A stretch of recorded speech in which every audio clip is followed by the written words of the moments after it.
Hello students, स्वागत करता हूं आप सभी का आपके अपने YouTube channel Gopal study point में। और स्टूडेंट्स, आज के इस वीडियो सेशन में हम लेकर आए हैं 12th class physics chapter number 2 electrostatic potential and capacitance यानी कि स्थिर वैद्युत विभव तथा धारिता के कुछ महत्वपूर्ण न्यूमेरिकल क्वेश्चंस को। और ये सभी न्यूमेरिकल क्वेश्चंस हम पार्ट 1 और आने वाले पार्ट 2 में कवर करेंगे, सो दैट सभी टाइप के क्वेश्चंस हम कवर करने वाले हैं। तो वीडियो शुरू करने से पहले आपसे गुजारिश है कि इस लाइव वीडियो सेशन को सभी स्टूडेंट्स के पास में शेयर कर दीजिए। जो भी स्टूडेंट्स 12th क्लास में हैं, बोर्ड परीक्षा की तैयारी में लगे हुए हैं, उन सभी नीडी स्टूडेंट्स के पास इस वीडियो को आप शेयर कर देंगे, सो दैट सभी स्टूडेंट्स को इस वीडियो का लाभ मिल सके। तो चलिए स्टूडेंट्स, शुरू करेंगे आज का वीडियो सेशन। और हर बार की तरह आज भी हम चैप्टर के न्यूमेरिकल कराने से पहले कुछ इंपॉर्टेंट फॉर्मूलाज को देखेंगे, उनको रिवाइज करेंगे और उसके बाद हम न्यूमेरिकल क्वेश्चंस को देखने वाले हैं। तो चलिए सभी स्टूडेंट्स को जोड़ लीजिए और स्टार्ट करते हैं।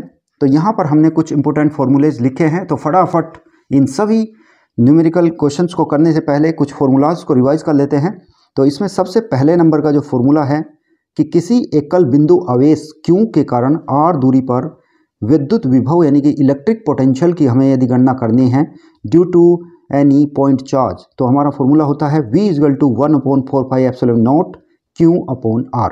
ये याद रखना है। नेक्स्ट है कि विद्युत द्विध्रुव यानी कि इलेक्ट्रिक डाइपोल के कारण एक्सियल पोजीशन पर यानी कि अक्षीय स्थिति में विद्युत विभव का जो सूत्र होता है वो होता है V = 1/4πε0 P/r²। ये भी हमें याद रखना है। इससे आगे यदि विद्युत द्विध्रुव की यदि मैं निरक्षीय स्थिति की बात करता हूँ, इक्वेटोरियल पोजीशन की बात करता हूँ, यानी कि इलेक्ट्रिक डाइपोल की इक्वेटोरियल पोजीशन की बात करता हूँ, तो उस समय जो V की वैल्यू होती है वो होती है हमारी 0। ये हमने प्रूव भी करा रखे हैं और आपको ये याद भी रखने हैं। आगे बढ़ते हैं।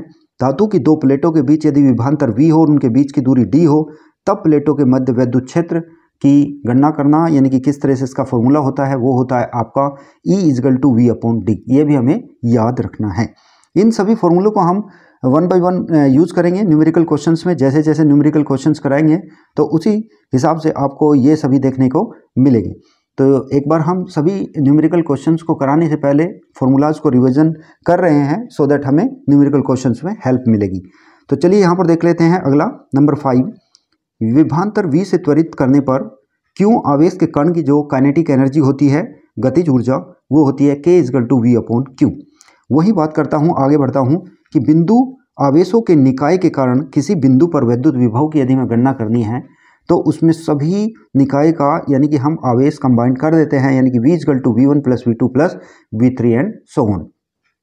इसी तरह से हम यहाँ पर यदि देखें कि दो बिंदु आवेशों के निकाय की यदि स्थितिज ऊर्जा की गणना करनी हो तो उस समय हमारा जो फॉर्मूला होता है वो होता है U = 1/4πε0 Q1 Q2/r जूल। तो अभी हम आगे बढ़ते हैं, तब तक आप जल्दी से जल्दी इस वीडियो सेशन को अपने दोस्तों में, अपने सभी फ्रेंड्स के बीच में शेयर करते रहिए, सो दैट वे सभी फ्रेंड्स भी इस वीडियो सेशन से जुड़ पाए जिनको इस वीडियो सेशन की काफ़ी आवश्यकता है। तो चलिए स्टूडेंट देख लेते हैं नंबर 8 फॉर्मूला। विद्युत क्षेत्र में विद्युत द्विध्रुव की स्थितिज ऊर्जा क्या होती है? U = -Pe cos θ joule. यदि विद्युत द्विध्रुव विद्युत क्षेत्र के समांतर या स्थायी संतुलन की अवस्था में हो, यानी कि परमानेंट इक्वेटोरियल पोजीशन में हो, इक्विलिब्रियम पोजीशन में हो, दैट टाइम जो विद्युत द्विध्रुव यानी कि हमें क्या निकालना है कि उसके द्वारा किए गए कार्य का मान। यदि हम उस विद्युत द्विध्रुव को विद्युत क्षेत्र से थीटा एंगल पर घुमाते हैं तो उस समय उसके ऊपर वर्क डन का मान क्या होगा, वो चीज़ हमें देखनी है। तो वर्क डन क्या होगा? W = Pe1 - cos θ और यूनिट आएगा जूल में। अगला होगा एक समान विद्युत क्षेत्र में विद्युत द्विध्रुव को घुमाने में किया गया कार्य, कि सपोज कोई θ1 एंगल पर कोई विद्युत द्विध्रुव रखा है और θ1 एंगल से हम इसको we are rotating towards the θ2 direction, that time what will be the work done? So work done will be W = Pe cos θ1 - cos θ2 और यूनिट आएगा आपका जूल में, क्योंकि हम वर्क डन निकाल रहे हैं। नेक्स्ट है आपका विलगित यानी कि जो आइसोलेटेड जो हमारा जो स्पेरिकल कंडक्टर होता है उसकी यदि कैपेसिटेंस निकालनी हो तो C = 4πε0 K होती है। और यहाँ पर यदि R का मान देखा जाए तो R = क्या होता है? R होता है आपका radius of the spherical conductor and K होता है dielectric constant of the medium. ये भी याद रखना है। अभी नेक्स्ट की ओर बढ़ते हैं। संधारित्र की यदि मैं धारिता की बात करता हूँ, कैपेसिटेंस ऑफ कैपेसिटर, तो उस समय C इक्वल टू फॉर्मूला आएगा Q अपॉन V। वहीं यदि मैं पैरेलल प्लेट कैपेसिटर की बात करता हूँ, यानी कि समांतर प्लेट संधारित्र की बात करता हूँ, तो उस समय आपका जो फॉर्मूला आएगा C equal to K epsilon naught A upon D, जहाँ पर A area of the plate है and D distance between the plate है। आगे बात करते हैं 14 फॉर्मूला। यदि समांतर प्लेट संधारित्र की प्लेटों के बीच में आंशिक रूप से क्या भर दिया जाए, परावैद्युत पदार्थ रख दिया जाए, तो उस समय यदि उनकी मोटाई यानी परावैद्युत पदार्थ की यदि हम मोटाई ले T, तब उस समय समांतर प्लेट संधारित्र की धारिता क्या होगी, यानी कि capacitance of parallel plate capacitor क्या होगी, तो वो होती है आपकी C equal to epsilon naught A upon D minus T plus T upon K। उसके बाद नेक्स्ट फॉर्मूला है, यदि 2 या 2 से अधिक परावैद्युत युक्त समांतर प्लेट संधारित्र में हों, तब संधारित्र की धारिता, यानी कि उसके अंदर 2 या 2 से अधिक परावैद्युत युक्त यदि हम मान लिया क्या बोलते हैं कि परावैद्युत पदार्थ रख दें, तो उस समय धारिता क्या होगी, तो उसके लिए ये फॉर्मूला है, ये भी आपको याद रखना है। C equal to epsilon naught A upon T1 upon K1 plus T2 upon K2 plus T3 upon K3 and so on, इस तरह से। अब आगे देखिए, एक और फॉर्मूला है इसका। ये फॉर्मूला आपको याद रखना है कि गोलीय संधारित्र की धारिता जबकि भीतरी चालक आवेशित एवं बाहरी चालक समर्पित हो, यानी कि इसका मतलब ये है संपर्कित हो। संपर्कित का मतलब क्या होता है कि हम उसको अर्थड कर दें। भू संपर्कित का मतलब क्या होता है, यदि हम उसको अर्थ कर दें, यानी कि बाहरी प्लेट को हम अर्थ से जोड़ दें, ठीक है ना, तो उस समय उसका क्या होगा, C equal to 4 pi epsilon naught K AB upon A minus B होगा, जहाँ पर A एंड B क्या है, एक्सटर्नल एंड इंटरनल क्या है, रेडियस हैं। इंटरनल मतलब एक्सटर्नल एंड इंटरनल रेडियस है, वो हमें याद रखना है। अभी नेक्स्ट की ओर बढ़ेंगे, तब तक आप इस वीडियो सेशन को, लाइव वीडियो सेशन को शेयर करते रहिए सभी स्टूडेंट्स के पास में। तो यहाँ पर देखिए, समांतर क्रम संयोजन में संधारित्र की तुल्य धारिता यदि बात करी जाए, तो C इक्वल टू क्या होता है, C1 plus C2 plus C3, यानी कि हम समांतर क्रम में हो तो डायरेक्ट जोड़ देते हैं। श्रेणी क्रम की बात करें, सीरीज ऑर्डर कॉम्बिनेशन में, तो संधारित्र की जो तुल्य धारिता होती है वो होती है 1 upon C equal to 1 upon C1 plus C2, 1 upon C2, 1 upon C3। और वहीं यदि बात करें कि किसी आवेशित चालक या आवेशित संधारित्र की विद्युत स्थितिज ऊर्जा की, तो उस समय उसका मान होता है U equal to 1 upon VQ या QV, या फिर इसकी जगह हम Q की जगह फॉर्मूला लगाएंगे C equal to Q equal to CV का, तो उस तरह इसका मान आ जाएगा 1 अपॉन CV का स्क्वायर, या फिर V की वैल्यू अगेन रखेंगे तो 1 upon 2 Q square upon C, यानी कि 3 तरह से ये फॉर्मूले को हम इस तरह से हम इसको रोटेट कर सकते हैं। जस्ट फॉर्मूले के साथ में खेलना है, बाकी कुछ नहीं है। एक की वैल्यू दूसरे में रख दीजिए तो दूसरा नया फॉर्मूला हमें प्राप्त हो जाता है। नेक्स्ट है 20 नंबर का, 2 विलगित आवेशित चालकों को परस्पर यदि चालक तार से जोड़ दे, तो उस समय उनका उभयनिष्ठ यानी कि विभव कॉमन पोटेंशियल क्या होगा, तो इसका मान होता है V equal to Q1 plus Q2 upon C1 plus C2, या फिर इसका मान होता है Q इक्वल टू CV रख दीजिए तो C1 V1 और C2 V2 upon C1 plus C2। बहुत ही अच्छा फॉर्मूला है, ये आपको याद रखना है। नेक्स्ट है, आप देखिए, एनर्जी लॉस यदि हमें निकालना है कैपेसिटर का, तो उस समय क्या होता है, U equal to 1 upon 2 C1 C2 upon C1 plus C2 और V1 माइनस V2 का होल स्क्वायर होता है। आवेशित संधारित्र की प्लेटों के बीच में यदि ऊर्जा घनत्व निकालना हो, एनर्जी डेंसिटी, तो उस समय हमारा फॉर्मूला होता है U equal to half K epsilon naught E या फिर half epsilon naught E square और जूल प्रति मीटर क्यूब इसका यूनिट आएगा। देखिए, लास्ट फॉर्मूले की ओर बढ़ते हैं और ये हमारा फॉर्मूला है कि यदि बैटरी से जुड़े रहने पर, यानी कि किसी कैपेसिटर के बीच में हमने बैटरी जोड़ रखी है और यदि उसमें के प्रावैद्युतांक यानी कि डाइलेक्ट्रिक कांस्टेंट वाले पदार्थ को, संधारित्र को उसकी प्लेटों के मध्य पूर्ण रूप से भर दिया जाए, तब आवेशित संधारित्र में संचित विद्युत स्थितिज ऊर्जा का मान क्या होगा, K equal to K U naught, यानी कि जो इनिशियल हमारी विद्युत स्थितिज ऊर्जा है उसमें यदि हम डाइलेक्ट्रिक कांस्टेंट K की मल्टीप्लाई कर देंगे तो उसकी स्थितिज ऊर्जा का मान आ जाएगा। तो U नोट क्या है, हमारी इनिशियल पोटेंशियल एनर्जी है। और यदि बैटरी हटा दी जाए तो उस समय क्या होगा, विद्युत स्थितिज ऊर्जा का मान U नोट अपॉन K, उसको हम K से डिवाइड कर दीजिए, उसका मान निकल आएगा। तो चलिए सभी स्टूडेंट्स अभी स्टार्ट कर देते हैं अपने न्यूमेरिकल क्वेश्चंस को। तो तब तक आप वीडियो सेशन को दमदार तरीके से शेयर करते रहिए, सो दैट सभी स्टूडेंट्स इस लाइव वीडियो सेशन से जुड़ पाएँ और सभी को इसका लाभ मिल सके। तो चलिए स्टूडेंट फटाफट क्वेश्चन को कर लेते हैं। और क्वेश्चनों का लेवल हमारा एकदम इजी टू मॉडरेट एंड थोड़ा सा हाई लेवल होगा, तो आपको समझना पड़ेगा। और नेक्स्ट वीडियो सेशन में अगेन हम कुछ बड़े यानी कि लॉन्ग टाइप क्वेश्चन लेकर आएंगे, जो कि आपको यानी कि बहुत ही हेल्प मिलने वाली है आपकी बोर्ड परीक्षा में। तो चलिए स्टूडेंट्स, इस वीडियो को आप 1 से 2 बार भी देख सकते हैं, क्योंकि यदि आप अभी लाइव सेशन से नहीं जुड़ पा रहे हैं तो आपको यानी कि ऑफलाइन मोड में भी ये वीडियो आपके पास अवेलेबल होगी।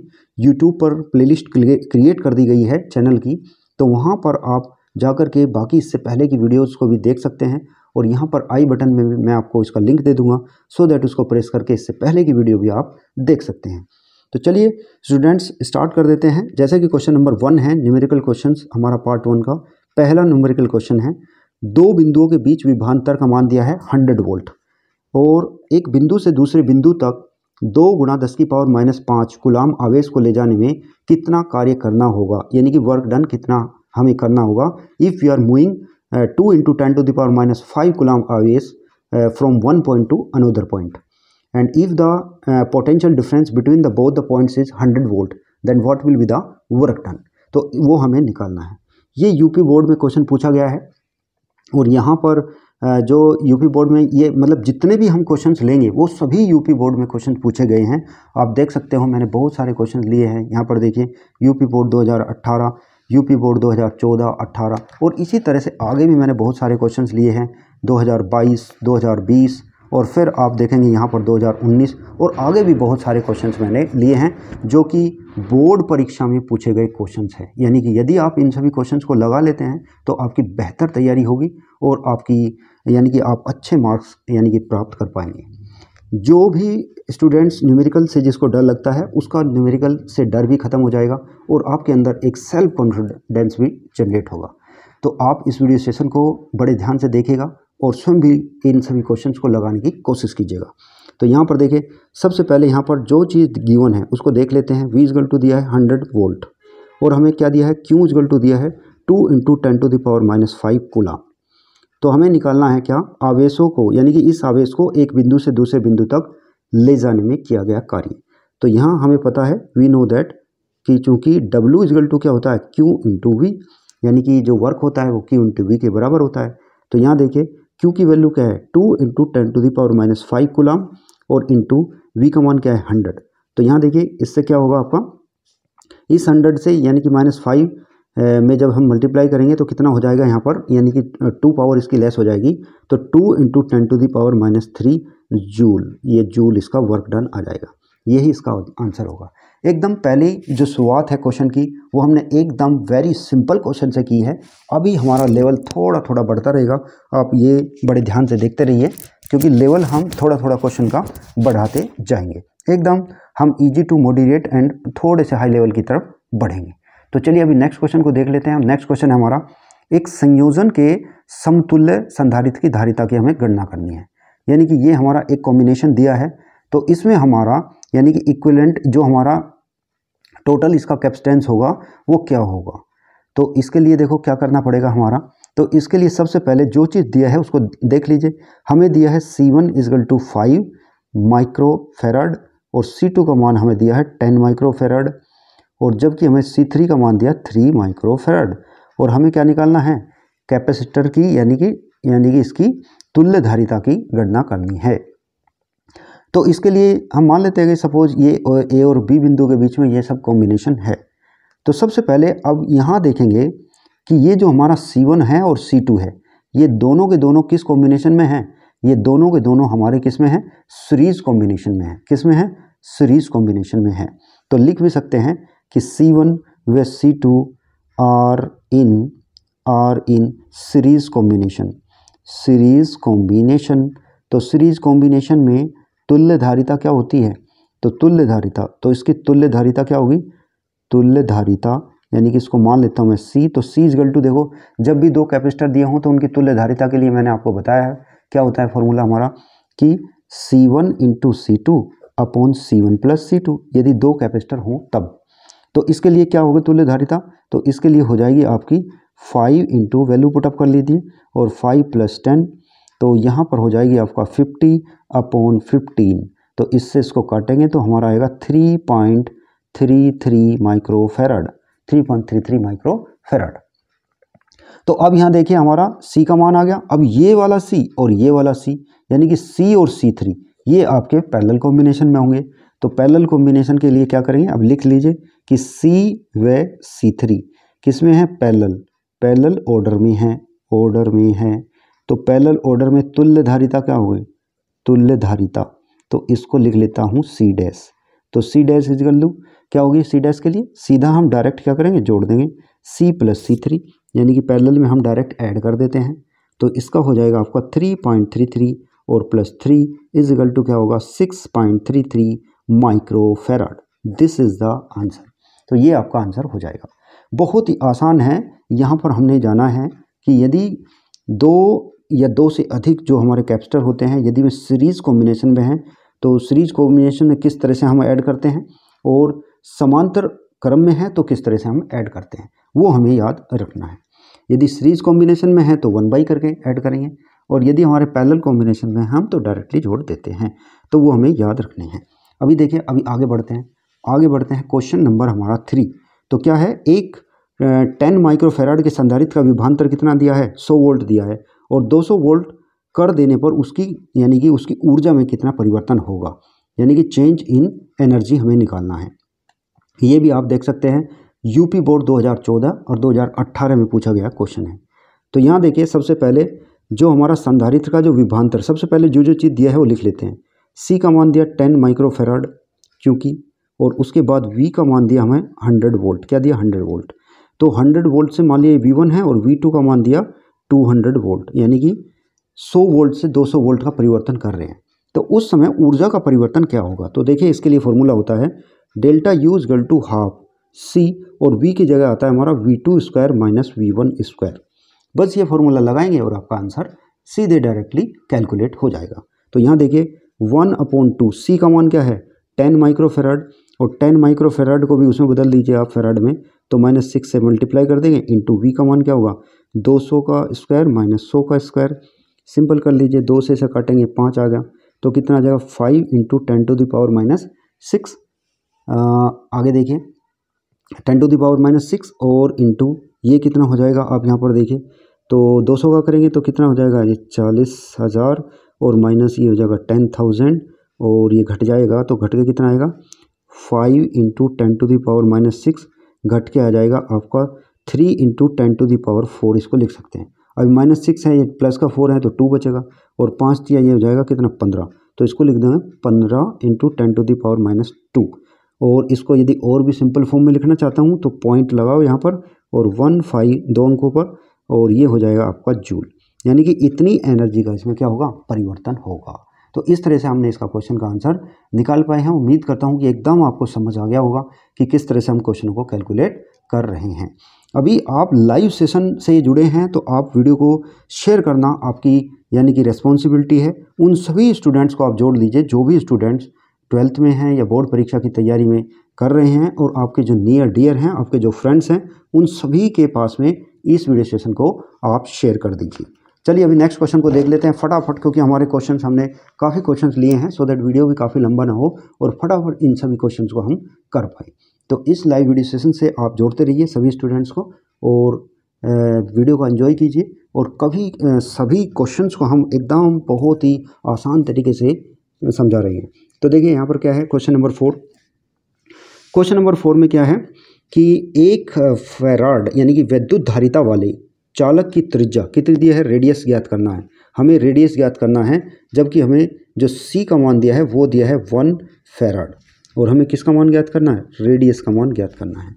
अब देखिए ये जो इसका मतलब गोलीय चालक है, तो गोलीय चालक के लिए जो होता है हमारा विद्युत क्षेत्र की जो कैपेसिटेंस होता है वो क्या होता है, C = 4πε0r होता है। क्या होता है, C = ε0r होता है। तो अब हम इसमें जस्ट वैल्यू पुटअप करना है, तो इसमें वैल्यू पुटअप कर लीजिए। तो यहाँ पर C का मान हमें दिया है 1 माइक्रोफेराड यानी कि 1 फेराड ओनली, तो 1 = यहाँ पर आपका आ जाएगा 4πε0, और हमें R का मान निकालना है। तो यहाँ से R = क्या होगा, ये हो जाएगा सीधे 1/4πε0, और इसकी वैल्यू हम जानते हैं, इसकी वैल्यू हम जानते हैं। तो इसकी वैल्यू क्या होती है, इसकी वैल्यू होती है 9 इंटू 10⁻9। और यहाँ पर देखिए हम r का मान निकाल रहे हैं, तो इसका मतलब इसकी वैल्यू आएगी मीटर में। कितनी आएगी, मीटर में। 9 इंटू 10⁻9 मीटर। बहुत ही आसान क्वेश्चन है एकदम, मतलब इस टाइप से हमने क्वेश्चन को लिया है कि आपको एकदम आसान भी मिलेंगे और थोड़े से मॉडरेट लेवल भी मिलेंगे और थोड़े से हाई लेवल के क्वेश्चन भी मिलने वाले हैं। तो यहाँ देखिए अभी नेक्स्ट क्वेश्चन है कि 10 पिको फैराड का एक संधारित्र कैपेसिटर है, 50 वोल्ट की बैटरी से उसको जोड़ दिया गया है, तो संधारित्र में कितनी स्थिर विद्युत ऊर्जा संचित होगी, यानी कि स्टोरेज एनर्जी का मान बताना है, इलेक्ट्रिक स्टोरेज एनर्जी। तो यहाँ देखिए इलेक्ट्रिक एनर्जी इन कैपेसिटर। तो यहाँ देखिए क्या होगा, देखो ये यूपी बोर्ड 2020 में क्वेश्चन पूछा गया है, काफ़ी महत्वपूर्ण क्वेश्चन है। तो ये रिपीट भी क्वेश्चन हो जाते हैं, इसलिए इनकी प्रैक्टिस करना आपके लिए बहुत ही ज़्यादा जरूरी है। तो सबसे पहले जो जो चीज़ दिया है उसको लिख लेते हैं। तो हमें क्या दिया है, C = हमें क्या दिया, 10 पिको फैराड।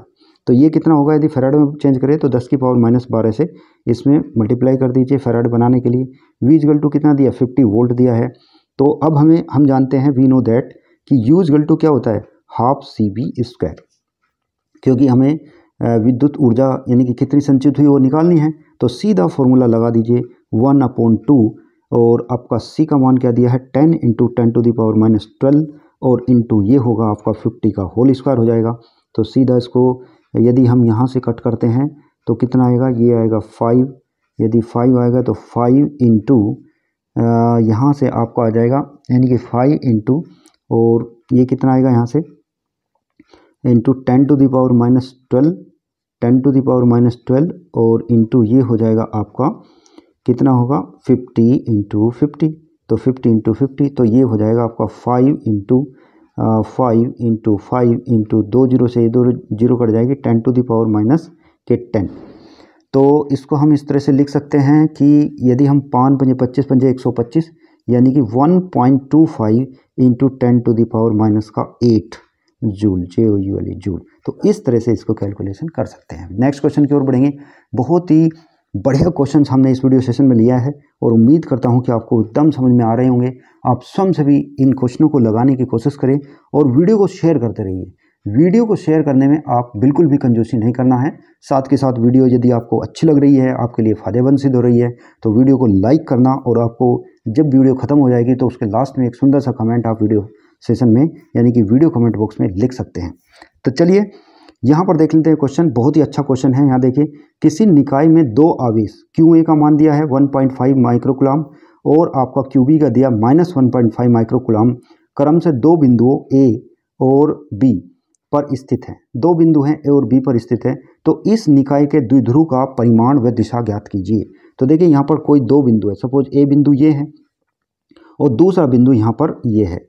तो इस तरह से हमारे 2 बिंदु हैं जिसमें A का मान दिया है हमें दिया है, अभी मैं इसको क्वाड्रेंट में नहीं शो कर रहा हूँ, तो इसकी प्लस माइनस की डायरेक्शन से आपको मतलब ज़्यादा ध्यान नहीं देना है। तो ये हमें दिया है -2 0 0। मैं क्वाड्रेंट में नहीं शो कर रहा हूँ, जस्ट आपको यहाँ पर लिख रहा हूँ। तो ये होगा 2 0 0। तो अभी यहाँ देखिए हमें क्या बताना है, द्विध्रुव का यानी कि आघूर्ण का परिमाण व दिशा बतानी है। तो यहाँ देखिए इसमें हमें एक दिया है QA का मान दिया है 1.5 माइक्रोकूलम और दूसरा QB का जो मान दिया है वो दिया है -1.5 माइक्रोकूलम। ये चीज़ जो चीज़ दी है हम उन सभी बातों को लिख लेते हैं। तो अब यहाँ देखें, तो इसके लिए अभी हमें क्या निकालना है, हमें निकालना है इसका द्विध्रुव के आघूर्ण का परिमाण।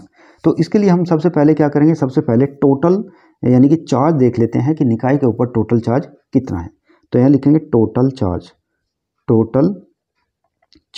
तो देखिए टोटल चार्ज निकालने के लिए क्या करेंगे, Q = क्या होगा, QA + QB।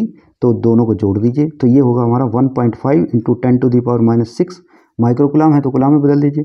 अभी देखो ये माइनस चिन्ह है तो माइनस चिन्ह आएगा 10⁻⁻6। अभी देखिए यहाँ से इससे कट जाएगा तो ये हमारा आ जाएगा 0, यानी कि निकाय का टोटल चार्ज क्या आया, 0। जब निकाय का टोटल चार्ज 0 आ गया और तो इनके दोनों आवेशों के बीच की दूरी कितनी होगी, दोनों आवेशों के बीच की दूरी, दोनों आवेशों के मध्य डिस्टेंस D। तो कितना होगा भाई, ये होगा आपका, ये देखिए यहाँ पर Q है यानी कि इस वाले डिस्टेंस से इस वाले को माइनस कर देंगे। तो यानी कि 2 माइनस और माइनस के 2 पहले से है और बाकी तो 0 है, क्योंकि वाई एक्सिस जो जेड एक्सिस में इसकी लोकेशन 0 दी है, तो केवल एक्स वाली पोजीशन को हम माइनस कर देते हैं। तो यहाँ पर कितना होगा, 2 - 2 करेंगे तो कितना आ जाएगा, यहाँ पर 4 आ जाएगा। तो 4 mm आएगा, क्या आएगा 4 mm, और 4 mm को मीटर में बदलेंगे तो 4 × 10⁻³ मीटर इसको लिख सकते हैं। तो अभी आगे देखिए क्या होता है कि अभी हमें परिमाण याद करना है द्विध्रुव का। तो द्विध्रुव का परिमाण यानी कि जो परिमाण होगा वो क्या होगा, p का मान। p बराबर क्या होता है भाई, आवेश इंटू डिस्टेंस होता है। आवेश इंटू डिस्टेंस यानी कि चार्ज में यदि हम डिस्टेंस की मल्टीप्लाई कर दें तो हमारा द्विध्रुव का परिमाण आ जाता है। तो यहाँ देखिए क्या है, अब आवेश कोई सा भी एक आवेश ले सकते हैं d, और इंटू इसका इंटू आएगा d, यानी कि आपका आ जाएगा 1.5 × 10⁻⁶ इंटू 4 डिस्टेंस 10⁻³ 15 चौके 60, यानी कि आपका आ जाएगा 6 × 10⁻⁻6 और -3, ये हो जाएगा आपका 9 और किस में आया, सेंटीमीटर में आया है। तो यहाँ पर अभी देखें, अब इसमें हम क्या करेंगे, आपका क्या करेंगे यहाँ पर यदि हमने मीटर में लिया है तो इसको मीटर में लिखिए, यहाँ पर किसे लिखें, मीटर में लिखिए। तो यहाँ पर आपका आ जाएगा इतना QD। तो QD का मान, ओके, यूनिट का मान अलग आएगा, तो 6 × 10⁻⁹ आएगा। क्या आएगा, 6 × 10⁻⁹ आएगा। और कूलाम मीटर, इसमें CM एक्चुअली कूलाम मीटर में आया, सेंटीमीटर नहीं है, ये है कूलाम, और इसका यूनिट आया मीटर में, क्योंकि हमारा आवेश किस में है, कूलाम में, और D क्या है मीटर में, तो कूलाम मीटर आया। तो इस तरह से इसका जो आंसर आएगा वो आएगा, देखिए क्या कि एक तो ये आ जाएगा 6 × 10⁻⁹ कूलाम मीटर, यहाँ सेंटीमीटर मत पढ़ना इसको, ये है कूलाम मीटर, ठीक है। अब इसके बाद आपका आएगा कि इसकी डायरेक्शन क्या होगी। डायरेक्शन देखिए पॉजिटिव है तो पॉजिटिव, यानी कि पॉजिटिव x की ओर, तो इस तरह से हमारी इसकी डायरेक्शन भी आ जाएगी। तो इस तरह से ये हमारा हो जाएगा इसका आंसर। तो उम्मीद करता हूँ कि एकदम समझ आ गया होगा। तो यहाँ पर आप देखेंगे ये कूलाम मीटर है, इसको मैं दोबारा से लिख दूँ COULOMB, कूलाम मीटर, क्योंकि बहुत सारे बच्चे इसमें कंफ्यूज हो जाएंगे। CM लिखा तो सेंटीमीटर पढ़ेंगे, कूलाम मीटर, ठीक है। अब नेक्स्ट क्वेश्चन की ओर बढ़ते हैं। तब तक यदि अभी तक आपने वीडियो सेशन को लाइक नहीं किया है, सेशन को शेयर नहीं किया है, तो फटाफट सेशन को शेयर कर दीजिए, क्योंकि हमें 3-4 क्वेश्चंस बचे हुए हैं। फटाफट क्वेश्चंस को देख लेते हैं। एक समांतर प्लेट संधारित्र है जिसकी प्रत्येक प्लेट 100 सेंटीमीटर स्क्वायर की है, यानी कि उसका एरिया कितना है, सबसे पहले जो दिया है वो लिख लीजिए, क्योंकि एरिया दिया है कितना, 100 सेंटीमीटर स्क्वायर। तो 100 सेंटीमीटर स्क्वायर दिया है तो इसको मीटर में बदल दो, तो 100 × 10⁻⁴ आपका आ जाएगा मीटर स्क्वायर। फिर उसके बाद में क्या दिया है कि दोनों प्लेटों के बीच का विद्युत क्षेत्र E का मान दिया है। E का मान कितना, 100 N/कूलाम, ये दिया है। उसके बाद आपका क्या पूछा गया है कि प्लेट पर कितना आवेश है, और जबकि निर्वात की विद्युतशीलता ε0 का मान भी दिया है। तो देखिए यहाँ पर इसको ज्ञात करने के लिए सबसे पहले आप देखेंगे कि समांतर प्लेट की जो समांतर प्लेट जो संधारित्र है उसकी धारिता का क्या सूत्र होता है, यानी कि पैरेलल प्लेट कैपेसिटर है, प्लेट कैपेसिटर, तो उसकी कैपेसिटेंस का जो फॉर्मूला होता है वो क्या होता है, वो होता है C = ε0A/d, ये होता है। अभी देखिए इसमें प्रत्येक प्लेट पर आवेश क्या है, Q है, तो सपोज तो Q = हम जानते हैं Q = क्या होता है, CV होता है। तो यदि मैं यहाँ पर देखो इसकी वैल्यू पुटअप कर लूँ, तो यहाँ पर आवेश का प्रत्येक प्लेट पर आवेश की मात्रा क्या आएगी, Q = इस C का मान इसके अंदर रख दो, तो इसके अंदर रखेंगे तो ε0A/d, और यहाँ पर देखो C का मान रख रहे हैं तो V यहाँ पर आ जाएगा। तो अभी इसके बाद एक चीज़ हम जानते हैं, देखो V/d, ये V/d क्या होता है, क्योंकि जो विद्युत क्षेत्र होता है E = वो होता है V/d, तो इसका मतलब इस V/d की जगह मैं E रख सकता हूँ। तो Q = क्या आ जाएगा, ε0AE। अब देखिए एक नया फॉर्मूला बन गया है ε0AE। अब सिंपल हमें वैल्यू पुटअप करनी है और इसका आंसर आ जाएगा। तो ε0 की वैल्यू क्या है, 8.85 × 10⁻12, और A का मान हमने यही निकाला ऊपर, 100 × 10⁻4। और फिर उसके बाद में हम करेंगे जो E है वो दिया है 100 हमारा। अब इसको मल्टीप्लाई करके बिल्कुल सिंपल कर लेते हैं। देखो 12 में ये 4 यानी कि 16 और 2 घट जाएगी, फिर आपकी आ जाएगी 14 और 2 और आपकी लेस होगी इसके कारण, यानी कि इस 4 के कारण। तो ये देखो ये 4 की 4 कट गई पूरी, तो 12 बची यहाँ पर, तो कितना आ जाएगा 8.85 इंटू 10⁻12। और मात्रक क्या आएगा आपका, ये आएगा आपका कूलम अपॉन आपका आएगा मीटर स्क्वायर मीटर। तो यहाँ पे मात्रक आएगा आपका, क्योंकि आवेश है ओनली, मैं सोच रहा था कि आप विद्युत क्षेत्र है, लेकिन यहाँ पर आवेश है, आवेश का तो सीधा कूलम आ जाएगा, COLOUMB कूलम। ये इसको ऐसे लिख सकते हैं, C से डिनोट कर सकते हैं सीधा, यही आपका हो जाएगा आंसर। ठीक है, तो इस तरह से हमारा क्या आएगा, हमें आवेश चेक कर रहे हैं ना, यहाँ पर चार्ज CHARG, चार्ज आवेश चेक कर रहे हैं, आवेश। तो आवेश का मतलब क्या होता है, कूलम होता है, सिंपल। तो इसमें कोई कन्फ्यूजन होना ही नहीं है, ठीक है ना। तो अभी नेक्स्ट क्वेश्चन की ओर बढ़ेंगे, फटाफट ध्यान देखते रहिए, और बहुत ही अच्छे क्वेश्चन हमने इस वीडियो सेशन में लिए हैं, तो बड़े ध्यान से देखते रहिए। तो यहाँ पर आप देखेंगे अगला क्वेश्चन हमारा रहेगा, अगला क्वेश्चन रहेगा कि एक इलेक्ट्रॉन 500 वोल्ट के विभवांतर से त्वरित है, तो वह कितनी चाल प्राप्त कर लेगा, यानी कि V का मान ज्ञात करना। तो इसके लिए सिंपल, वेरी सिंपल क्या है कि हम जानते हैं कि U इक्वल टू क्या होता है, QV होता है, या फिर ये तो हमारा होता है कैपेसिटर के केस में स्थितिज ऊर्जा का फॉर्मूला। और वहीं यदि मैं नॉर्मल केस में देखूँ तो हाफ MEV² होता है किसी इलेक्ट्रॉन की, यदि काइनेटिक एनर्जी की बात करता हूँ। तो यहाँ पर क्या बोल रहा है कि इतने इलेक्ट्रॉन विभवांतर से त्वरित है, इसका मतलब उसकी जो ऊर्जा है कैपेसिटर के अंदर, कैपेसिटेंस के अंदर, या फिर बोल सकते हैं कि उसकी जो ऊर्जा होगी, यानी कि जो विद्युत ऊर्जा होगी, वो आपकी काइनेटिक एनर्जी के बराबर होगी। ठीक है, यहाँ पर कैपेसिटेंस नहीं है, तो उसकी जो ऊर्जा है, नॉर्मल जो विद्युत ऊर्जा है, वो आपकी किसके, काइनेटिक एनर्जी के बराबर होगी। तो दोनों को बराबर रख लीजिए, तो 1/2 MEV² इक्वल टू क्या होगा आपका QV होगा। तो यहाँ से V² इक्वल टू क्या होगा, इसको V² लिख लीजिए, V²। तो V² इक्वल टू आपका क्या होगा 2QV/ME। तो यहाँ पर देखिए ME का मतलब है मास ऑफ द इलेक्ट्रॉन। तो यहाँ पर आप देखें इसमें क्या दिया, तो V² इक्वल टू इतना, या V बराबर क्या होगा √, इसकी वैल्यू पुटअप कर लीजिए, 2 इंटू इसकी वैल्यू 1.6 इंटू 10⁻⁻19, और इंटू V का मान कितना दिया 500 अपॉन ME का मान कितना होता है, मास ऑफ इलेक्ट्रॉन 9.1 इंटू 10⁻31। अब इसको सॉर्ट आउट कर लेंगे तो हमारा आ जाएगा V इक्वल टू, देखिए यहाँ पे सॉर्ट आउट करेंगे, तो सॉर्ट आउट करके थोड़ा बहुत गुणा वगैरह थोड़ी सी कैलकुलेशन, सिंपल कैलकुलेशन करते हैं, तो 3.2 इंटू 5 इंटू 10⁻, ये आ जाएगा 17 अपॉन, थोड़ा यहाँ पर सॉर्ट आउट करें 9.1 10⁻31। यानी कि यदि हम इसको थोड़ा सा कैलकुलेशन करेंगे सिंपल, तो आपका निकल के आएगा 4/3 इंटू 10⁻7। तो यहाँ पर इसको और थोड़ा पॉइंटों में निकाल लेते हैं, 1.33 इंटू 10⁻7 मीटर पर सेकेंड। तो इस वेग से ये गतिमान, यानी कि ये चाल प्राप्त कर लेगा। तो इस तरह से इसका राइट आंसर हुआ इसका आपका 1.33 10⁻7 मीटर पर सेकेंड। उम्मीद करता हूँ एकदम आपको समझ आ रहा होगा, और हम आगे बढ़ते हैं, सो दैट थोड़ा वीडियो लंबा हो रहा है, तो जल्दी से जल्दी क्वेश्चनों को कर पा रहे हैं, क्योंकि आपका वीडियो ज़्यादा लंबा ना हो। तो यहाँ देखिए क्वेश्चन क्या दिया है, एक समांतर प्लेट संधारित्र की प्रत्येक प्लेट का क्षेत्रफल A और उनके बीच की दूरी क्या है, D है। तो चित्र के अनुसार, अभी देखो चित्र मैं आपको बनाऊंगा, तो चित्र के अनुसार ये बोला है, तो प्लेटों के बीच K1 व K2 प्रावैद्युतांक के गुटके रखे हैं, तो संधारित्र की धारिता ज्ञात कीजिए।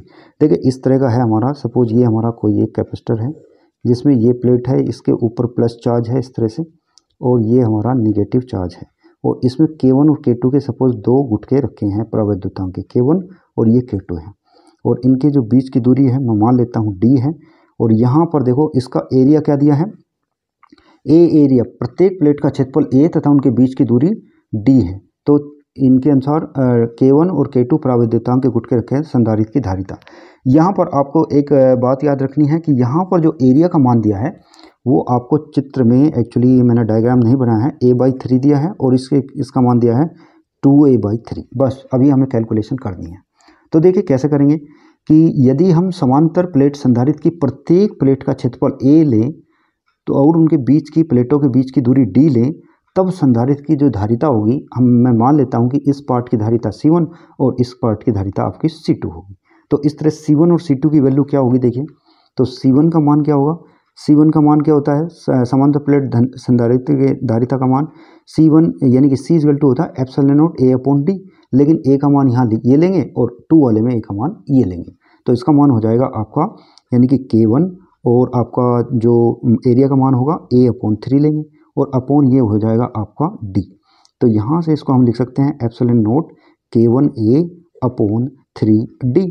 और इसी तरह से C2 का मान निकालना चाहे तो K2 और A की जगह क्या हो जाएगा 2A/3 और अपॉन होगा D, यानी कि इसको भी सिस्टमेटिक लिख लीजिए। तो यहाँ सिस्टमेटिक लिखेंगे, इसमें यहाँ पर एप्सिलॉन नोट छूट गया है, यहाँ पर एप्सिलॉन नोट भी है, तो यहाँ पर आएगा आपका एप्सिलॉन नोट। तो इससे क्या होगा आपका एप्सिलॉन नोट आपका यहाँ से क्या आ जाएगा आपका कि एप्सिलॉन नोट और यहाँ आ जाएगा आपका K2 2A/3D, इसमें भी 3D आ जाएगा। तो इसके लिए अभी हमारा ये दोनों आ गया है। तो इस तरह से अभी मुझे यदि तुल्य धारिता की गणना करनी है तो उस समय क्या करेंगे, तुल्य धारिता। अब ये देखिए दोनों जो कैपेसिटर हैं यानी कि C1 और C2, मैं इसको C1 मान लेता हूँ और इसको C2 मान लेता हूँ, और ये मैं मानता हूँ कि दोनों समांतर क्रम में है, एक दूसरे के क्या है पैरेलल पोजीशन में है। क्या है, एक दूसरे के पैरेलल पोजीशन में है, समांतर क्रम। तो देखिए समांतर क्रम में धारिता क्या होती है, C = यानी कि होती है आपकी C1 + C2। तो वैल्यू रख दीजिए दोनों का और जोड़ दीजिए। तो epsilon note K1A/3D plus epsilon note K2A upon यह 2 आएगा और यहाँ पर हो जाएगा आपका 3D। तो अभी देखो कॉमन क्या निकलेगा इसमें से, एप्सिलॉन नोट A/3D को बाहर निकाल दीजिए। तो अंदर क्या बचेगा हमारा बचेगा K1 और प्लस 2K2 बचेगा। तो यहाँ देखिए आप, इसका मतलब फाइनली हमारा C का मान क्या आएगा, एप्सिलॉन नोट A/3D, और ये आ जाएगा आपका K1 + 2K2। उम्मीद करता हूँ कि एकदम समझ में आ रहा होगा, ये आपका फाइनल इसका आ जाएगा। तो इस तरह से आपको समझना है। और अभी हम लास्ट क्वेश्चन की ओर बढ़ते हैं, और लास्ट क्वेश्चन है हमारा इस वीडियो का। तो आप सभी को अपने से भी स्वयं से भी ये क्वेश्चन को लगाना है, और काफ़ी इंपॉर्टेंट क्वेश्चन लिए हैं। ये देखिए यूपी बोर्ड 2022 में क्वेश्चन पूछा गया है, और इससे पहले वाला भी क्वेश्चन आप देख सकते थे, यहाँ पर यूपी बोर्ड 2019 में क्वेश्चन पूछा गया था। तो देखिए ये क्वेश्चन बहुत ही महत्वपूर्ण है और काफ़ी अच्छा लगेगा आपको। यहाँ देखिए क्या है, एक समांतर प्लेट संधारित्र की प्लेट का व्यास, समांतर प्लेट संधारित्र की प्लेट का व्यास दिया है 6 सेंटीमीटर, और उसमें परावैद्युत के रूप में वायु है। तो इस संधारित्र की धारिता 200 सेंटीमीटर व्यास वाले गोले के समान हो तो उसकी प्लेटों के बीच की दूरी ज्ञात करनी है। तो सबसे पहले जो चीज़ दिया है उसको लिख लेते हैं। यहाँ पर हमें क्या दिया है, गिवन हमें दिया है व्यास, तो उसका R निकाल लीजिए। तो R क्या होगा भाई, ये 6 दिया है ना व्यास, तो इसका आधा कर देंगे R। तो 6/2 यानी कि कितनी हो जाएगा 3 सेंटीमीटर। इसको मीटर में बदल लो तो 3 × 10⁻² मीटर। ठीक है, बदल दिया। तो अभी यहाँ पर एक R दिया है, ये भी R दिया है। क्या दिया है कि यदि संधारित्र की धारिता 200 सेंटीमीटर व्यास वाले, अब देखो इसकी धारिता यानी कि दूसरा जो दिया है इसको कैपिटल R मान लिया, तो इसकी रेडियस क्या होगी, तो इसको भी R निकालो 200/2 यानी कि आपका हो जाएगा 100 सेंटीमीटर, और मीटर में बदल दो इसको भी, तो कितना हो जाएगा आपका 1 मीटर। क्या हो जाएगा 1 मीटर। तो अभी देखिए इसका ये बोला है कि समान गोले के समान हो तो उसकी प्लेटों के बीच की दूरी ज्ञात कीजिए। तो इसके लिए क्या करेंगे, इसका एरिया निकाल लेंगे पहले वाले का। तो एरिया बराबर क्या होगा इसका πr²। तो यहाँ पर यदि आपको दिखाई नहीं दे रहा, थोड़ा सा मैं ऊपर कर लेता हूँ। तो πr² = क्या होगा यहाँ से, πr² = पाई, और r की वैल्यू 3 × 10⁻² का होल स्क्वायर। तो ये आपकी आ जाएगी 9 पाई × 10⁻⁴ मीटर स्क्वायर। क्या आ जाएगी, मीटर स्क्वायर। इसी तरह से समांतर प्लेट की जो धारिता होती है, समांतर प्लेट जो संधारित्र होता है उसकी धारिता क्या होती है, C = क्या होगी हमारा A/0/D। तो वही गोलीय जो धारिता होती है गोलीय चालक की, तो वो क्या होती है, गोलीय चालक की धारिता। गोलीय चालक की धारिता का क्या फॉर्मूला है, ये मैं आपको बता चुका हूँ। धारिता का फॉर्मूला ये मैंने फॉर्मूला स्टार्टिंग में इसलिए आपको याद करवाए थे कि ये होता है आपका गोलीय चालक की, यदि मैं बात करूँ तो 4πε0r ये होता है। तो यहाँ पर देखिए इन दोनों की धारिता को इक्वल कर दीजिए। तो जैसे इक्वल करेंगे तो क्या होगा, A/0A/D = क्या हो जाएगा 4πε0r। तो यहाँ से देखो क्या कटेगा, ε0 से ε0 कट जाएगा। तो A/D का मान क्या आएगा यहाँ से, A/D। तो A/D का मान यहाँ से आ जाएगा आपका 4πr आ जाएगा। अभी इसमें r का भी वैल्यू पुटअप कर लीजिए, तो ये आ जाएगा 4π × r का मान क्या है 1। यहाँ से देखो 1 मीटर है r का मान, यहाँ देखा ना r का मान 1 मीटर, तो 1 मीटर कर दिया। अभी यहाँ से क्या क्या कटेगा, और इसमें ए का मान रख दीजिए आप यहाँ से जो मैंने निकाला 9 पाई इंटू 10⁻⁴, तो 9 पाई इंटू 10⁻⁴ मैंने निकाला, और यहाँ पर डी था और यहाँ पर 4 पाई था। इससे 4 पाई से यानी कि 4 पाई से नहीं, पाई से काटो, पहले पाई से पाई को काटो, तो यहाँ से डी की वैल्यू क्या निकल के आएगी, डी की वैल्यू 9/4 इंटू 10⁻⁴ आएगा। और जब मैं इसको डिवाइड करता हूँ तो मेरा आ जाएगा यानी कि 2.25 इंटू 10⁻⁴, 2.25 10⁻⁻2 आ जाएगा, क्योंकि दशमलव के 2 अंक इधर जाएगा तो 2 आ जाएगा, तो कितना आ जाएगा -2। या फिर इसको पॉइंटों में यदि मुझे लिखना हो तो कैसे लिख सकता हूँ, 0.0225 यानी कि 2 अंक इधर पहुँचा दीजिए और इसको लिख देंगे हम सेंटीमीटर में, ठीक है ना। तो इस तरह से हमारा यानी कि डी का मान इतना आ गया है। या फिर यदि मेरे को और थोड़ा निकटतम वैल्यू लिखनी पड़े तो इसका वैल्यू आ जाएगी 0.02 सेंटीमीटर। तो स्टूडेंट्स इस तरह से हमने इस पार्ट में यानी कि टोटल 10 क्वेश्चंस और बहुत सारे फॉर्मूलेस का रिवीजन किया। तो उम्मीद करता हूं कि आपको ये वीडियो सेशन बहुत ही अच्छा लगा होगा। यदि आपको वीडियो सेशन बहुत अच्छा लगा है तो इस वीडियो सेशन को अपने सभी दोस्तों के साथ में शेयर करना है, सभी स्टूडेंट्स के साथ में शेयर करना है जो भी बोर्ड परीक्षा की तैयारी कर रहे हैं या फिर 12th क्लास में हैं, और जो नीडी स्टूडेंट्स हैं उनके पास भी इस वीडियो सेशन को आपको शेयर करना है। वीडियो को लाइक करके after this video live session के बाद में आपको सुंदर सा कमेंट वीडियो के कमेंट बॉक्स में लिखना है, और आपको नेक्स्ट वीडियो यानी कि इसी टाइप का यदि वीडियो चाहिए तो आप अपना रेस्पॉन्स, अपना फीडबैक भी आप कमेंट बॉक्स में लिख सकते हैं। तो चलिए स्टूडेंट्स, मिलते हैं नेक्स्ट वीडियो सेशन में। तब तक के लिए आपका दिन शुभ हो, मंगलमय हो, और इसी शुभकामना के साथ आपका बहुत बहुत धन्यवाद। जय हिंद, जय Bharat, and thanks for watching this video session. आप सभी का बहुत बहुत धन्यवाद।